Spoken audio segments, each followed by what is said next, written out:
you've mastered your emotions, you've mastered reality creation, you've mastered the art of helping people create their own reality.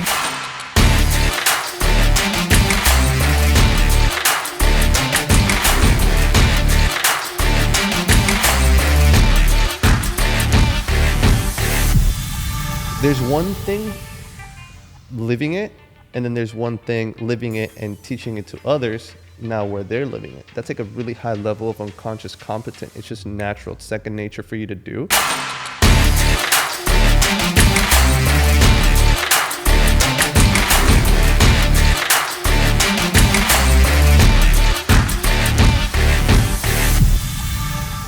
Ladies and gentlemen, welcome back to another episode of Legacy and Billions, number 8. Today, I have the privilege, honor, and opportunity of presenting to you my special guest today. He's an absolute wizard when it comes to the mindset and everything that has to do with creating your own reality. He's actually the founder of Reality Creator. Very profound, very deep, very insightful, and very wise guy.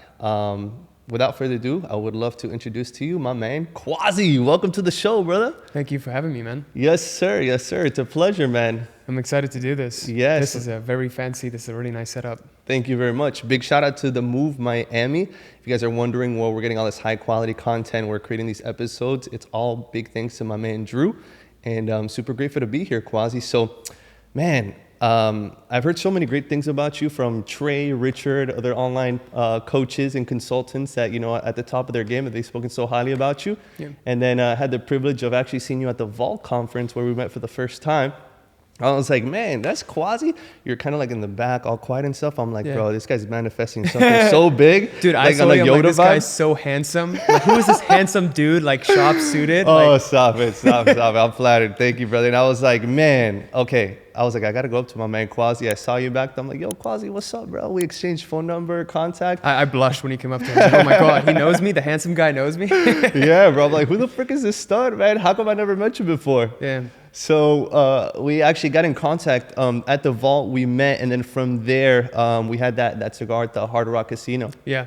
And man, that was a sick ass place that we went to. What was that place called again? The Davidoff Cigar Lounge. The Davidoff was your first Cigar time Lounge. there, That was my first time. Yeah, that was a sick vibe. I got like some Winston Churchill cigar, and it was a nice little it was like a little private. It looked like a little private upscale kind of cigar lounge. It was really nice. I've been to a lot of cigar lounges like in South Florida. That's the best. Yeah, I really enjoyed that. We smoked a cigar together, and I'm like, okay, this guy's deep, he's real, he's a killer. I want to get to know more about him. So what I'd like to know, man, why don't you, first of all, tell a little bit about to the audience, share with them, what is it that you do? What got you to where you are right now? And then I'm sure I'm going to have a ton of different questions. Maybe if it's okay if I stop you when I have something that I want to ask and kind of want to go deeper into that subject, because for me, you're a man who has so much wisdom. I want to be able to extract that and then give it out to the world, because we need people that are authentic, people that are value driven, people that have something to offer. But hey, we're not here to sell. We're here to give value. We're here to help people grow. We're help people break through their limiting beliefs, through their fears, through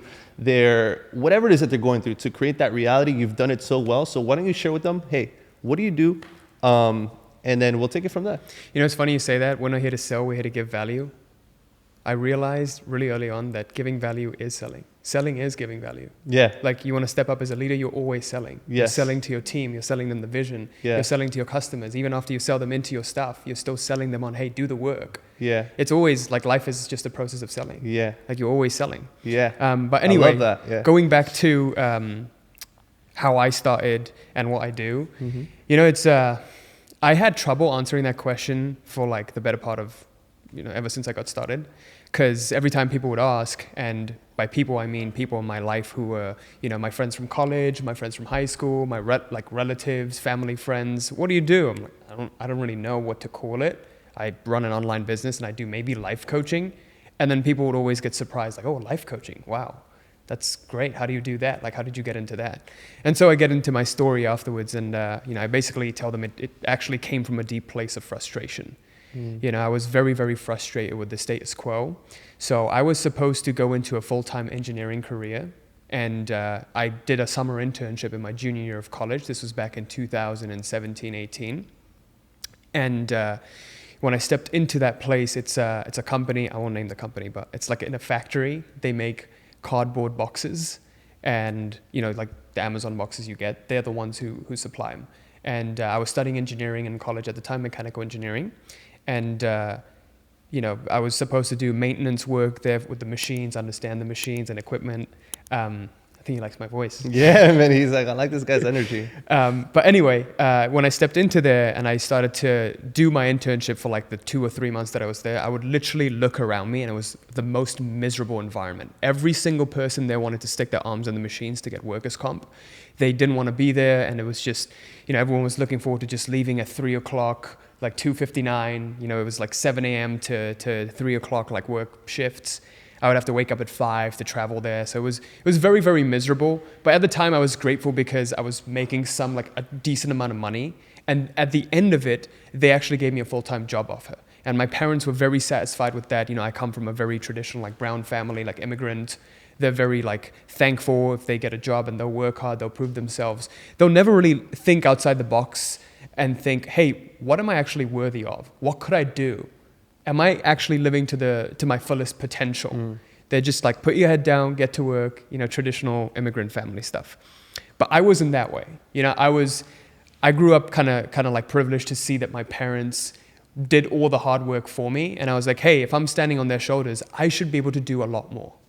I should be able to do a lot more for my future generations, for my kids. I think it's my responsibility that I show up and do a lot more. So the thought of being in this career for the next 40 years of my life, it scared me. So from that deep place of frustration, I was like, holy shit, what do I do? I really want freedom. That's something that I value, to be able to do what I want whenever I want it.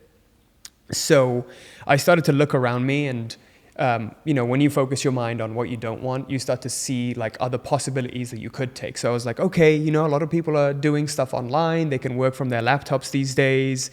People are doing trading, they're doing drop shipping. And I had a friend at the time who was doing drop shipping. Like, he's 18 years old, dropped out of college, traveling the world, making 10K a month. When you're 18, you're making 10K a month, you're rich, It's like you're a millionaire. You absolutely made it, yeah. Yeah, exactly. And then I had another friend in my college, my same grade, Arlen, and he was, we were both 19, 20 at the time. He had his own YouTube channel, and he had like 100,000 subscribers. And he was also selling merch. So I was like, maybe that's the path I got to go to. Sell merch, do drop shipping, build like a brand. Because Raphael, also the drop shipping guy, he had his own YouTube channel. And so did Arlen, my friend in college, had a YouTube channel. So I'm like, okay, the thing they have in common is a YouTube channel. So maybe I should start a YouTube channel. And I didn't know what I would do at the time. So I just started the YouTube channel. And I was like, okay, I don't know how to monetize this. I don't know if maybe I'm going to sell some notebooks or something. I just did like what I felt intuitively cool to do. I was about to say that. Yeah. And I just shared value. Like, I just shared stuff that worked for me, and like personal development books that I was reading. And then that led to me starting up coaching. So in my senior year of college, I was like, you know what? I'm just going to go into coaching. That seems like the path to take, and it makes sense with the kind of skills that I have and the thing that I'm really passionate about. Because I love to teach and I love to share knowledge, and I feel that it enriches me as a person when I teach. So that led to that. In 2019, I quit and I went full-time into my business. And then from then on, everything in my life manifested exactly the way that I wanted it. And here we are today. Man, that's such a beautiful story. Thank you so much for sharing that. Yeah. If you've mastered the art of creating your reality, I can see that everything that you've done has been like with so much synchronicity, and you've really followed your intuition and your spirit into where it's guiding you. Yeah. For you said something that really struck a chord with me, which was about how you enrich your spirit through helping and teaching and giving others. I Tony Robbins talks about the 6 human needs, 2 of the spiritual ones being the growth and the contribution. And there's nothing more fulfilling to us human beings than being able to give and contribute. So one of the things that I did in the past before working with Patrick was that I've always been avid into personal growth and development. I have been studying psychology since as long as I can remember, because I always wanted to understand people, what triggers them, what ticks them, what moves them, what makes them do what they do. I deeply, deeply love studying that. Yeah. But for me, one of the limiting beliefs I had a couple years ago was like, man, if I'm just studying and teaching personal development, like, why are people going to follow me if I'm not there yet? Why are people going to actually want to watch my channel if like I'm just some dude, posting self-development content? Yeah. how was it for you when you were just getting started? Did you think, hey, I'm going to go into this for a business? Yeah. Am I just doing this because it's a passion?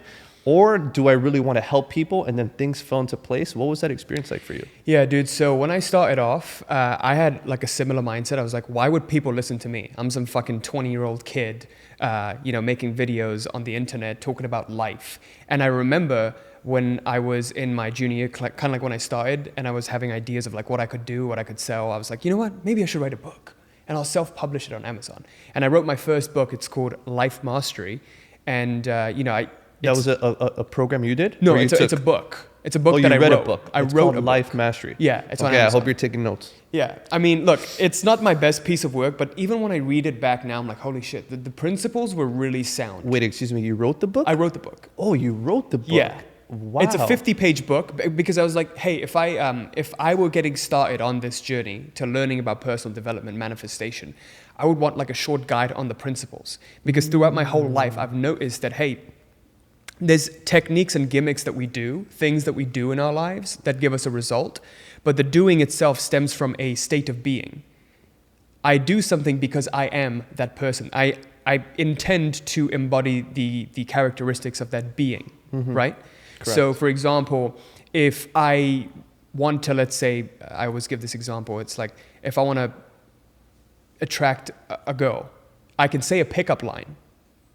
But that pickup line, if it doesn't come from the right place, it's not what I'm saying, it's how I'm saying it. Yes. I can say, hey, how are you doing? In a very needy way. Or I can say, hey, how are you doing? From a place of deep confidence and I feel good about myself. And I'm in a place of giving rather than needing validation and seeking that from the other person. Right. So it's always about that state of being that the technique is coming from. You know, it's like communication. A high value man can text like a woman and say, how are you?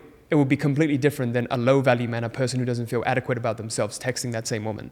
You know what I mean? Yeah, totally. So in life, I realized that there are techniques and then there are principles from which the techniques stem from. So it doesn't really matter what you do, it's the who that does it and how it's being done.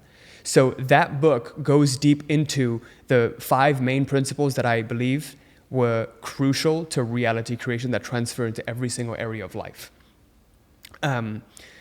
So I wrote that book, and then I remember in college, I was still in college at the time, and we would go to like a bar every Thursday. It's called like Tits Thursday. It's like Tavern in the Square. Where were you living at the time? Boston. Okay. Yeah, I went to Boston University. And I was at the bar, and then this one dude who's like super drunk, he probably heard about me somewhere. He comes up to me, he's like, you wrote a book called Life Mastery?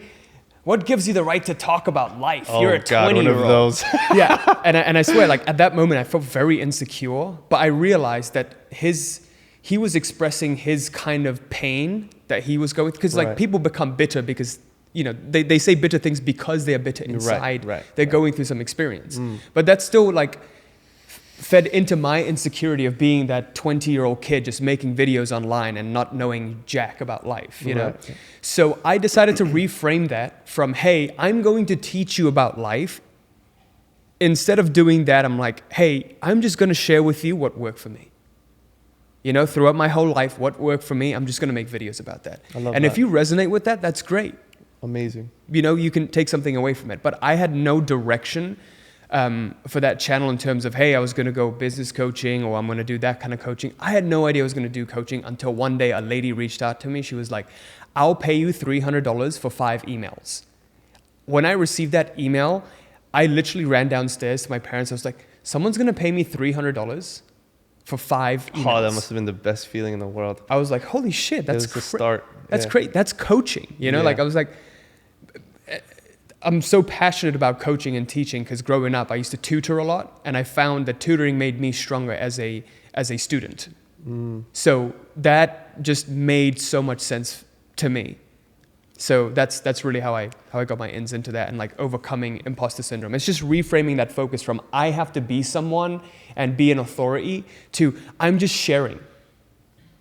You know, I don't have to be anyone. I can just be me, and I can just share what worked for me. Yeah, 100%, man. And one of the biggest things that I took from that was, number one, you went in with the intention, like, I'm passionate about this. I want to learn more about it. I want to implement this material into my life because I'm getting the results from doing that. Yeah. And then when this guy went to call you out, the way that you handled that situation with that reframe was like also, it was like a divine sign that you're in the right direction, right? Because now that you start to get haters or you start getting people call you out, it's like a test.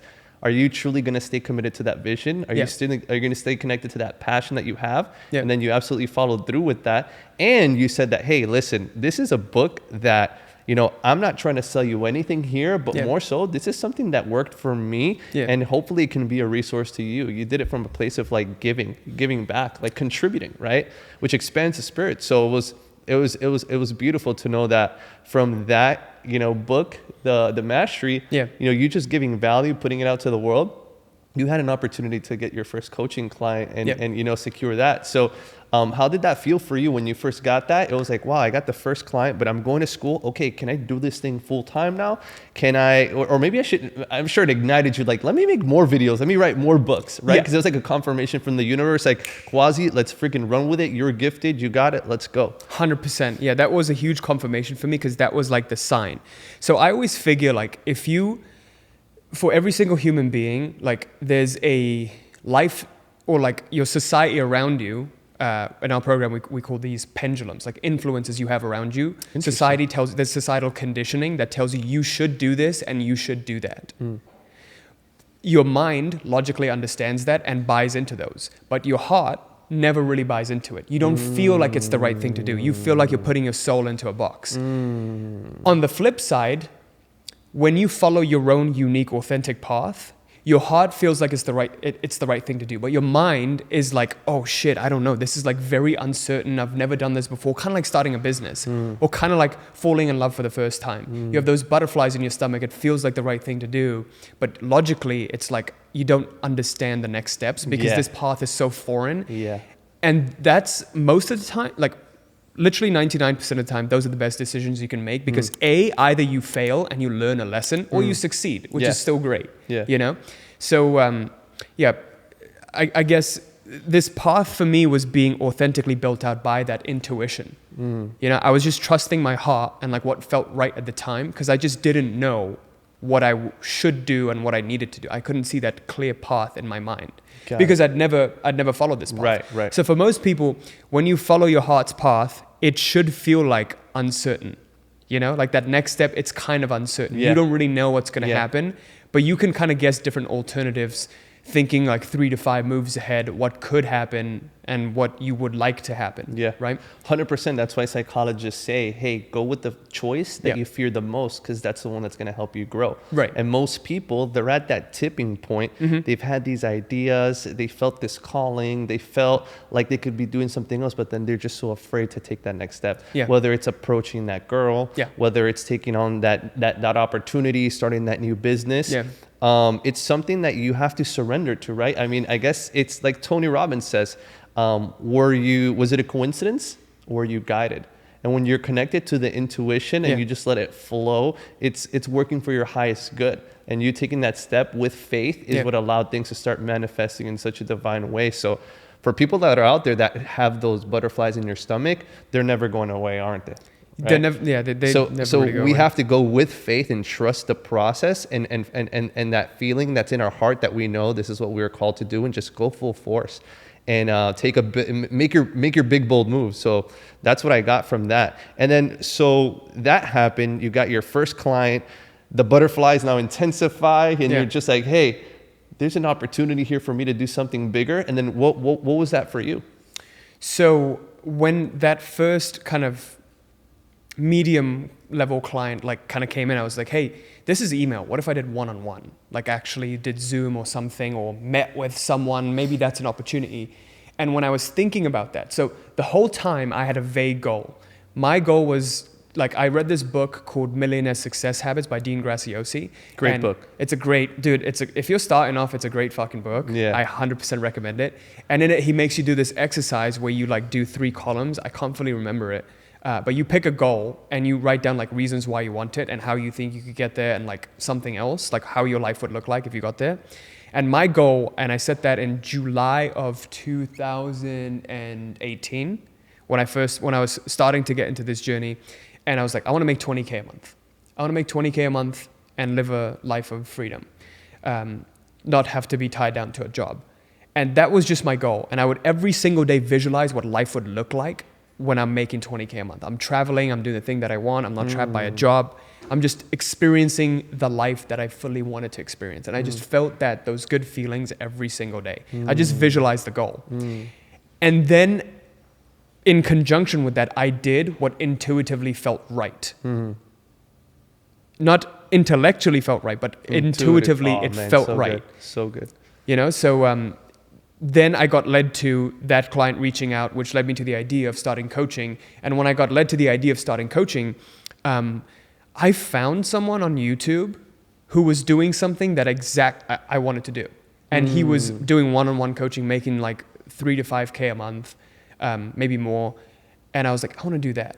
And so I reach out to the guy. Turns out he lives 40 minutes from me. Wow. What are the chances that there's two YouTubers doing something very similar in personal development and he lives 40 minutes away from me? Yeah. And he had that same experience. He graduated from college and he was supposed to go into a job, but then he did like a year of his job and then he quit to do YouTube because he hated it. He hated the commute all the way to New York City and he was like, I'm not doing this for the rest of my life. That's not what I want.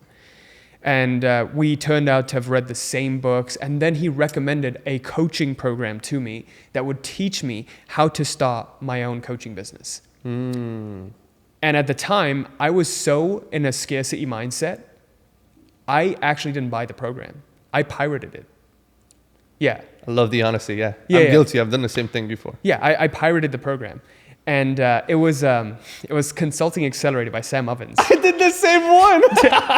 That's so funny. That's so funny. So I found it on like the Pirate Bay or something. The Pirate Bay. Oh my God. This is like high school. Yeah.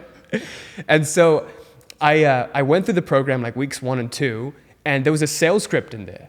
And he was like, okay, you basically like use this sales script. And so I was like, you know what, let's just give it a try. And so in February of 2019, I like officially made the decision to launch. And then I went to my YouTube channel because I'd been doing YouTube for a year prior. I had like 800 subscribers. And I was like, hey guys, I'm launching like a new program. Like it's called Reality Mastery. I want to work one-on-one with 5 people. I'm taking 5 people. You can schedule a call with me here. Wait, so you're telling me if you follow a framework and a script, it works? Huh? I said, you're telling me if you follow frameworks and scripts, it works? Because some people out there are like, I've tried the scripts, I've done the frameworks, it never worked for me. Yeah, I mean, you know, there's always adjustments you got to make to it, like to suit your unique like audience. Because, you know, no one was teaching using YouTube organic at the time to get clients. They were teaching do Facebook ads, do this ad, that ad, and then get clients. So I interpreted it to like you still have to think for yourself. You can't just blindly follow, you know what I mean? Yeah. There's principles in there that you take. Not the blind techniques to follow. But anyway, I did that. And then I had 7 people schedule a call with me. And then I was using that sales script that I pirated from Sam's course. I hope if Sam's watching this right now, I told him. Into quantum I told him. Eventually I did. But I told him I pirated his program. Anyway, He must have been like, I wonder what his response would have been like. Like knowing Sammy's very stoic. He's like yeah, great.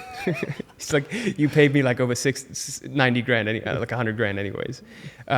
Anyway, I used that script. The first call that I got on didn't close. The second call that I got on, this dude from Mexico, I get to the pitch at the end. Following you on YouTube. Oh, following me on YouTube, yeah. And I was like, $997 to do one-on-one 6 weeks with me. He was like, okay, done.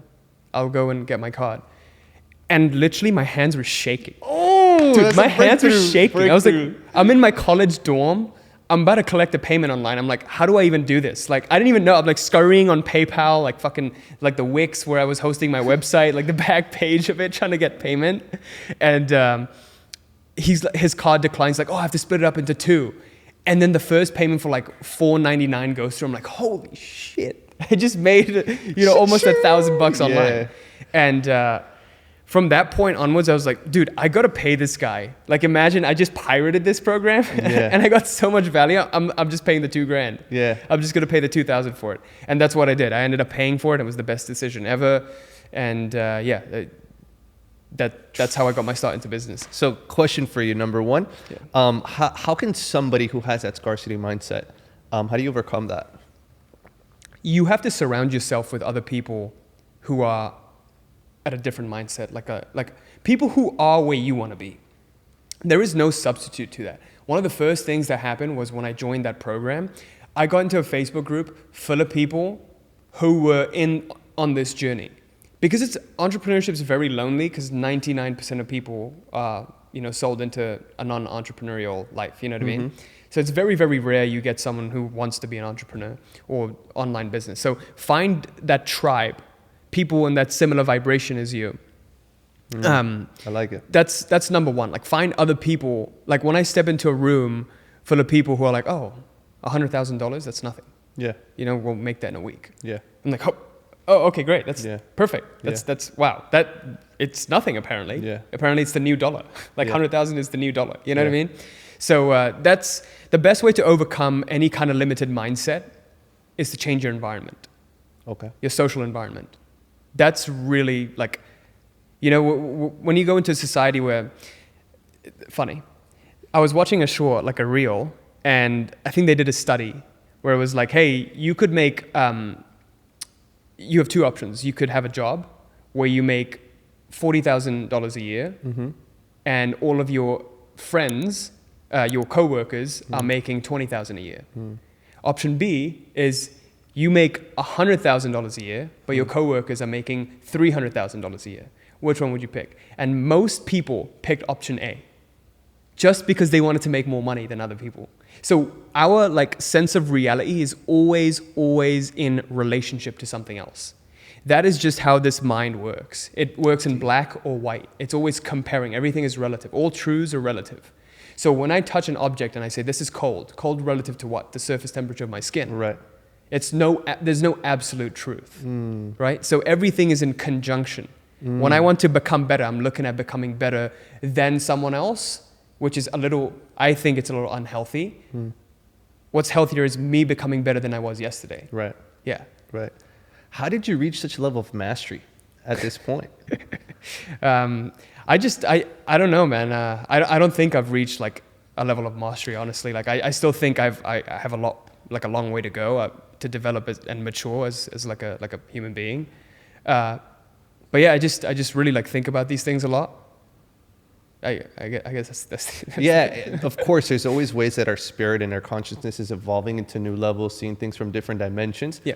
But you've mastered your emotions, you've mastered reality creation, you've mastered the art of helping people create their own reality. Yeah. There's one thing living it, and then there's one thing living it and teaching it to others now where they're living it. That's a really high level of unconscious competence. It's just natural. It's second nature for you to do. What attributed maybe books, mentors, or programs that you did to get you to that point? Because there's a lot of divine alignment in your spirit, and to me that inspires me so much. And I'm very intuitive as well, and I always seek for ways to grow in consciousness. Yeah. But I cannot explain it to the level that you do. So I'm intrigued and I want to know, how did you get to that point to master the creation of your personal reality? Yeah, that's a good question, because I really think about this a lot. It's like, hey, why am I here but someone else is over there? And there's only a few answers that I can deduce. One thing is I have access to higher quality of information. The other thing is I have an intrinsic motivation to actually persistently apply that information, to actually take action on it. Where does that come from? I think that comes from, for most people, a deep place of pain. If you are in a place where it's painful enough that you'll make the decision to change, the change will happen. As human beings, I believe we're like creatures that are oriented towards survival. I will want to prevent death more than I want to live a very thriving life. My desire to avoid death is stronger than my desire to live a very strong, powerful life. You know what I mean? So I think that negative reinforcement in this personal development community is very, very misunderstood, because everyone's always talking about, oh, you have to be in high vibration all the time. You can't be angry and be in low vibration. But it's like I was reading Patrick's new book. Choose your enemies wisely. Choose your enemies wisely. And that's, that gave me an epiphany. It's like, you know what? That's right. The times that I work the hardest and I give my all, and I leave nothing in the tank. I just go all in is when there's a worthwhile mission in life. When is there a worthwhile mission? When there's an enemy to beat. And this doesn't have to be like an evil enemy. Like at the time when I started off, sounds kind of fucked up, but my enemy was my dad who kept constantly asking me, did you make any money today? You're wasting your time. But I know he was looking out for the best of me. Right. You know what I mean? So I don't hold it against him, but I use that as fuel to push myself to, even when I didn't want to make videos, I would go out and make videos. Even when I didn't sleep at night because I was anxious all the time, or I was crying because, you know, I couldn't make any money online. I couldn't like sell anything. It was like, I was using that as fuel to go out there and make 7 videos in one day, edit 7 videos, and then publish 7 videos, like every single Thursday for 8-9 months straight, just doing like, you know, working 80-hour weeks. So, you know, it becomes very, very easy to put the work in when there's a worthwhile mission to pursue. 100%. Yeah. I may have misunderstood what you said, so if you don't mind repeating it, you said you are more inclined to avoiding the pain of death? Yeah. So that moves you towards pleasure of thriving and having a powerful life? Yeah, so, you know, most people think like, all right, I just have to keep thinking positively and think happy thoughts and think about my goal all the time, which is great. But what fundamentally is a stronger driver is the fear of losing something, you know? So we'll fight to keep what we have. So for example, if I'm making $100,000 a year and I've gotten accustomed to living $100,000 a year kind of lifestyle, and I have a goal to make $200,000 a year, I will want to avoid losing that $100,000 a year lifestyle more than I want to make $200,000 a year. You know? Yeah. And the only way I can get to $200,000 a year is if my internal thermostat becomes $200,000 a year. We never rise to the level of our goals. We fall to the level of our lowest standards. Yes, sir. Like if my lowest standard is, okay, I'm going to give it my all, I'm going to push myself. Otherwise, I have disappointed myself. That's how I think about it. If I know there's an extra rep I can do at the gym, I'm going to go ahead and do it. Because I know that the only person I'm going to have to live with if I didn't do that is myself. I can lie to everyone. I cannot lie to myself. I'm the only person I can't lie to. And it's like, you know, I was listening to like another short. I watched a lot of shorts apparently. It's like Leonardo da Vinci's life. And he used to say in his autobiography that, you know, when you've done something worthwhile during your day, at the end of the day, you can go to sleep in peace. You can die in peace. Yeah. Because you've given it your all. Yeah. But think about the number of people who live their whole lives. They don't do the things that they know they could have done. They could have pushed themselves. They just stuff it in a box like, oh, you know, it's not for me. It's for people who are wealthy. Which is the excuses I used to tell myself. Like, oh, you know, being rich isn't, it's evil to be rich. You know, I would tell myself these stories to keep myself in that box so I didn't have to push myself. Yeah. I didn't have to take accountability, right? Like Patrick talks about his kid and the martial arts story. Like, oh, you want to be the best BJJ athlete, but then he changes his mind. I think that was a very powerful story. The difference between wantingness and willingness. You actually will it. Yeah. Man, so freaking powerful, Quazi. And by the way, comment below if you think Quazi should be doing more reps at the gym. Man, that was so powerful. And one of the things that really stuck out to me was if you have that pain that's in life right now, all you got to do is use that as the fuel. Yeah. Instead of numbing yourself with drugs, alcohol, porn, masturbation, chasing women for pleasure, or even desensitizing yourself watching Netflix or YouTube and just eating food because we want those chemical reactions, that dopamine to hit. Yeah. But if we could just feel that pain just a little bit more and say, you know what? I'm fucking done. I'm drawing a line in the sand and I'm going to go out and create my reality. That's the point that people are just like, boom, that's where they got to get to. Yeah. So this brings you to a question that came up to my mind, which is you were emotionally involved with your goal, visualizing the goals, getting excited, feeling them. Yes, let's go. I'm excited. Boom, 20K a month. Yeah. What about for that person that they're like, I don't see anything? Yeah. For that person that's like, man, but like, I don't feel it. I just don't feel it. Yeah. Right? How can they spark that internal fire? Yeah. How can they experience something that allows them to say, you know what? I got that feeling. Yeah. Let's freaking go. Okay, I'll give a personal story. Sometimes I'll be sitting down trying to meditate and I'm just sitting there and like nothing is moving in my atmosphere or shifting internally. So that leads to some form of frustration in my life. So for you, what advice would you give when you're in that position of maybe it's soul searching, or maybe you want to feel something, or maybe you're visualizing, but you don't feel like things are happening? Yeah. How do you manage that situation? How do you navigate through that? Stop looking to feel something. You're expecting something to happen, but the reality is you're not always going to feel 100% every single day.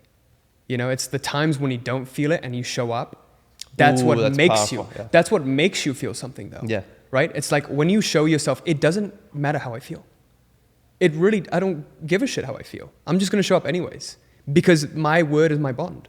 I've given my word and I'm going to show up 100%. And, you know, everyone has off days. The key is when you've had that night, when you've slept 3 hours because your kid kept you up, and, you know, the next day you've got a big day and you've got to do shit, you know, kind of like I'm sitting here right now. Newborn baby, father duty. And you still got to show up 100%, and you still do. People talk about like, oh, you know, how do I become confident? How do I believe in myself? It's when it doesn't matter how you feel, you just show up because you said you're going to show up. Powerful. And you give it your all. Yeah, that's you know, and my trainer used to tell me this all the time. I'd be like, oh, dude, I couldn't get any sleep last night. You know, I'm really tired. He's like, these are the days that make men men. These are the days that, you know, really build strength of character. 100%. Anyone can show up and do a great workout on a great day. What can you do when it's not a great day? That's your lowest standard. Yeah. Right? Your worst days define you. It's the same thing I learned in golf. You know, anyone can play really good golf on a great day that they're having, like everything's falling into place. What's your worst game? That's what you're going to fall to. In a 4-day tournament as a pro, that's what you're going to fall to. Your worst game is what you're going to fall back to. If your worst game is better than their best game, you're going to crush it. So good. So by becoming self-aware of your results, it's like this is what you're going to fall to if you continue doing the same thing over and over again. You just got to push through that wall, push through that pain, do that one more rep to get to the next level and create that new standard. Right. That's freaking awesome. Yeah, and I never compare, like, you know, obviously I'm not going to do the extra 5 reps, you know, on a bad day that I would do on a good day. That's fine. I don't have that expectation. Right. I just know that in this moment, I don't want to do that extra 2 reps. So I'm going to go ahead and do it. Yeah. Even if it's that extra 1 rep or extra 2 reps or that thing that you kind of want to not do, go ahead and do it. That's pushing it. Like, you always have to push it. You know, like you always have to push it past your mentally constructed limits. 100%. Because mentally you think you can do 10.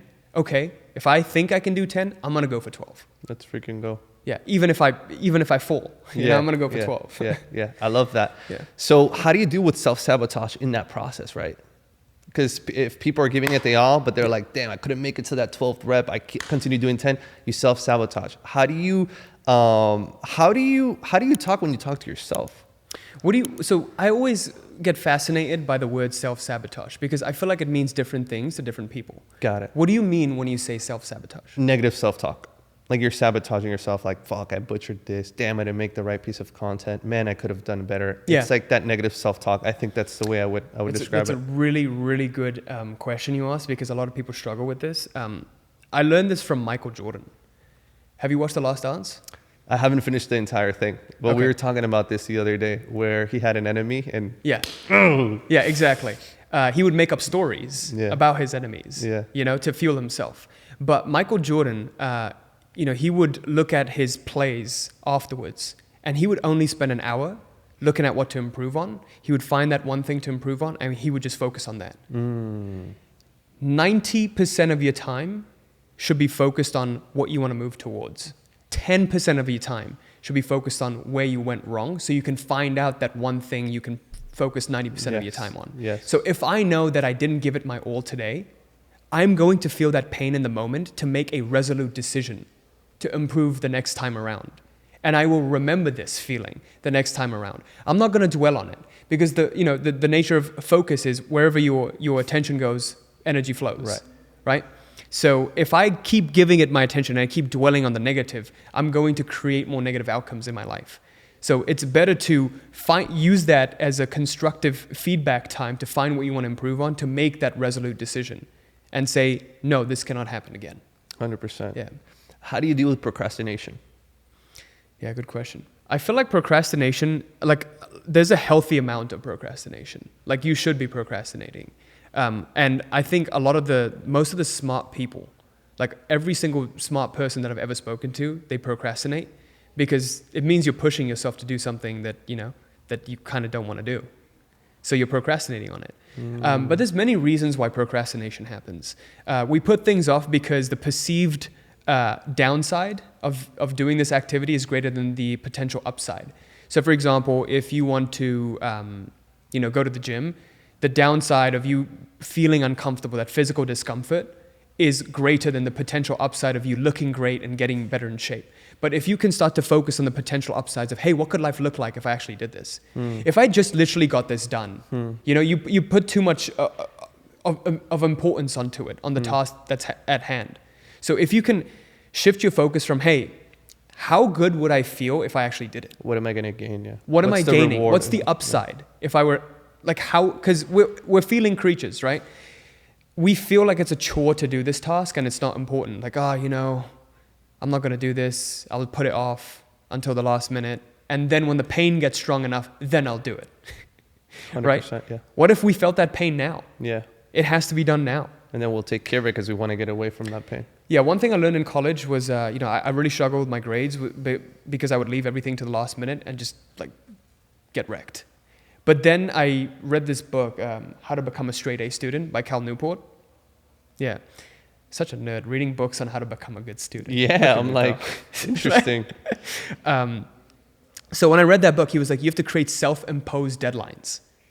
There's deadlines you have that the school system and your employers and everyone and your boss and your business, your colleagues, whatever gives you, but you have your own self-imposed deadlines of when you want to complete that. And you make that promise to yourself that by this date, and you set it on your calendar, right? That becomes your self-imposed deadline. Yeah. And you don't go back on your word. My word is more important to me than anything else. It's the only thing I can rely on. Who's the one person you can trust? Yourself. Yeah. If you can't trust yourself, who can you trust? Yeah, 100%. And no one can trust you if you don't trust yourself. Yeah. Yeah. It all starts and ends with you.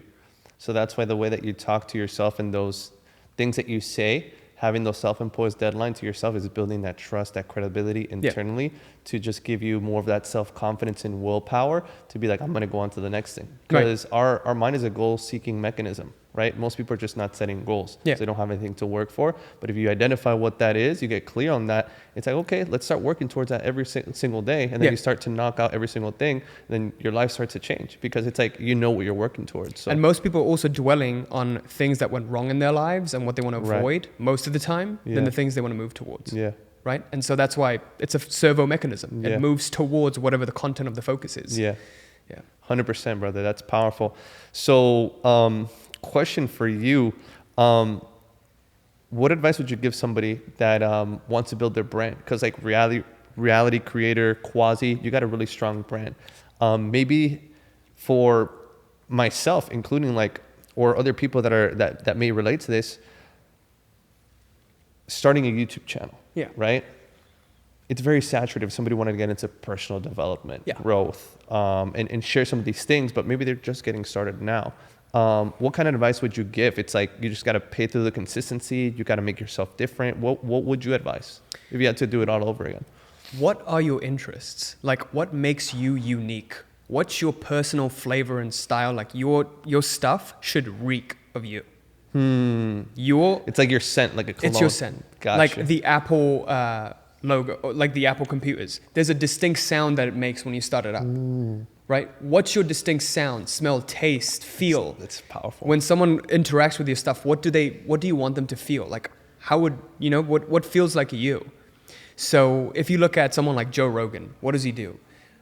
MMA, mushrooms, aliens, like all this fucking weird combination. It's like, there's all of these things and there's a weird combination of it that's your particular interest. And that's what you discuss in your own unique way and style. That's what makes it unique. Like, for me, my content is this, engineering-minded dude who like deeply analyzes and makes simple law of attraction, touchy-feely stuff into more intellectual complex, like, but then brings it into a simple conclusion. At least I think so. Yeah. And uses a chalkboard. Who the fuck does that? Yeah. You know, like and the then, modern Einstein. Yeah, exactly. Yeah. Right. So that's the brand that works for me, and it makes sense to me. Like, it's just my style. Yeah. It's what's one thing I could do that no one could ever replicate. And this was intuitive. You were like, I'm leaning towards this. I'm moving towards this. Yeah. I'm going to go with it. And then everything just...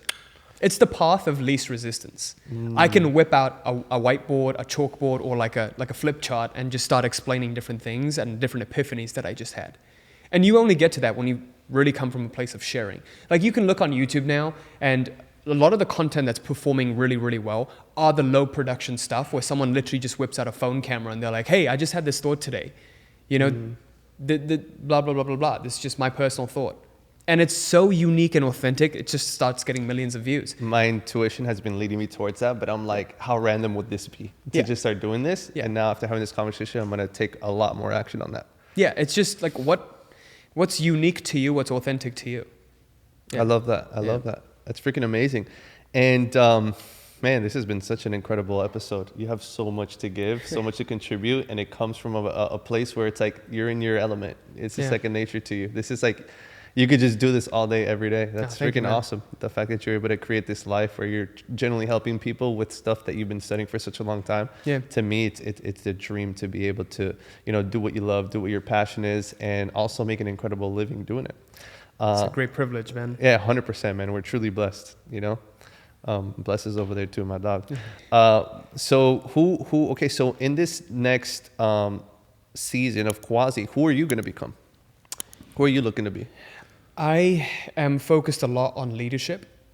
You know, just being completely vulnerable here. Like, when I reached 7 figures, I got very complacent because my goal was 20K a month. I didn't choose the right enemy after hitting 100K a month. So I was stuck at 100 a month for like a very long time, for like 2 to 3 years.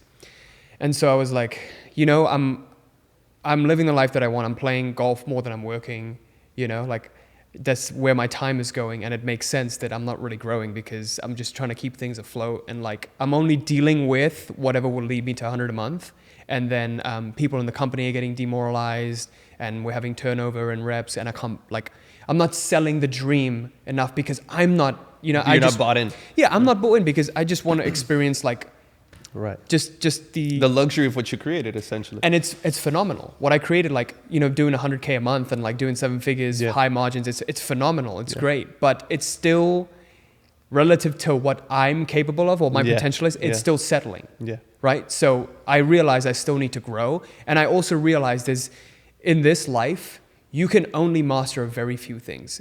In fact, you can probably only master one thing and be the best at it. And that's one of the things that I value the most. Like, whatever I do, I want it to turn into gold. Like, I want to be the best at it. I want to give it my all and know that at the end of my life, I've given it my all. Yeah. So, I need to, you know, the next step for me is leadership, stepping up for my team, stepping up for my family. I just had a son, you know, congratulations, baby boy. Man. Yeah. Thank you. And, you know, this next chapter is going to be fun. I'm excited to, you know, I'm really excited to work hard and give it my all every single day. And, you know, just improve, just day by day, just become a little bit better. Yeah, 100%, man. I'm actually super, super excited for you in this next year, what it has in store, to see the recreation. Like Patrick always talks about how you recreate yourself as a leader. Yeah. And he always has a word going into the new year on what is going to define you. Some people, it's like character, trust, leadership, relentlessness. Leadership seems like it's that word for you. Excited to see you duplicate yourself and have other Quazis, you know, but running the show for you on what you've created. That's what I need. And I realize I love working with people. Yeah. You know, I love having a team because just doing it alone is like real lonely. Yeah. You know? It's no fun. It's no fun. Yeah. 100%. Like they say, by yourself you go fast, together you go farther. Yeah. And Bless knows that. That's why he's coming through. Hey, puppy, we're doing a podcast. Stop. So, yesterday, one of the things that at the business planning workshop that Patrick was talking about, he imagined himself at the deathbed with his dad, And it's like, man, I didn't give him the world. I didn't give him everything that I wanted to give him. And then I started thinking about like, man, where my family's at, where my mom is at. And I'm like, man, if she was to pass today, I would feel horrible because I didn't let her go in a place where she felt great and I could have given her more. And I know I could give her more. So that got me super emotional. I'm like, man, it's really time to recreate going into the next year of 2024 because, man, we're in really unprecedented times, a lot of different things happening in the world right now. And what Patrick says is, I want to be a leader amongst leaders. And I truly believe that people like myself, people like you are really called for a time like this to be able to lead the next generation forth. Yeah. So the question that I had for you, when we were talking together on that call, you were telling me about the next generation on improving the education system so they don't fall out for that trap. Yeah. So can you share with myself and the audience, like, what is that vision? Because it's very compelling, it's very vivid. Yeah. And when God gives you a dream, he gives you the power to make it come true. Yeah. So I want to know more about that. Yeah. So our goal at realitycreator.com is to collectively help every single human being on earth to master their destinies. Unfortunately, we're in a world right now where it's very, very easy to fall susceptible and prey to behaviors that make us more and more unconscious. So we're battling, as a company, as a collective, we're battling unconsciousness. Pornography, junk food, stuff that stuff like that just like makes you more and more unconscious. 9-to-5s, government institutions, the kind of like profit-making institutions that don't have your best interests at heart. The best way to combat those is not by banning those institutions, because when you chop off one head, two more will take its place. The best way to do that is to empower the individual by helping them become more conscious. So that's what we're doing, teaching people how to become more conscious, how to properly identify, trust information, trust the right sources, because it's very hard. Like we're drowning in information but starving for wisdom. Oof, that's deep. Yeah. So that's something that we're really committing to, and the only way we can do that is through making people more conscious. 100%. Yeah. So for you, when let's say you're in your deathbed and Quazi is going into heaven, let's say the next life, how do you want to be remembered? What kind of impact do you want to make? Do you see yourself as like the Bob Proctor of the generation, where you were like, man, he changed so many lives. He was the original GOAT of the personal growth and development industry. I mean, I remember consuming so much of his programs just a couple of years ago with the law of attraction manifestation, very similar to what you do. Yep. Do you see yourself reaching that level of like, okay, I'm not going to be the next Bob Proctor, but the Quazi is going to have that impact where we're going to change the collective as a whole? I would just like to leave and see Earth, like mankind, be a better race, like just a better, just a better Earth. That's something that would look realistically. It doesn't matter what kind of impact I make. It's just all a game. This is all just a big game. And even like, a few 100 years later, 50, 100 years later, I'm going to be forgotten. We're all going to be forgotten. There'll be nothing left that's going to be us, right? Even the Buddha, like he's one of the only ones who's remembered like after 5,000, like 3,000 years. And even that, the memory of that is going to fade. So ultimately, I don't really think it matters. It's just, I'm just focusing on giving it my all in this lifetime. I love that. Well, I would love you to share with my audience, where can they find you? How can they learn more about you? If you don't mind sharing that with them. Yeah, so our website is realitycreator.com. So you can just go on the website, or you can search up my name on YouTube, Quazi Johir, Quazi, and the last name is Johir, and you'll see all of my content in there. Let's freaking go, guys. I hope you guys enjoyed this episode, and I'll see you guys on the next one. Quazi, thank you for being here and bringing the light, brother. It was a pleasure having you. Yeah, man. It was a pleasure being here. Thank you for having me. Yes, sir.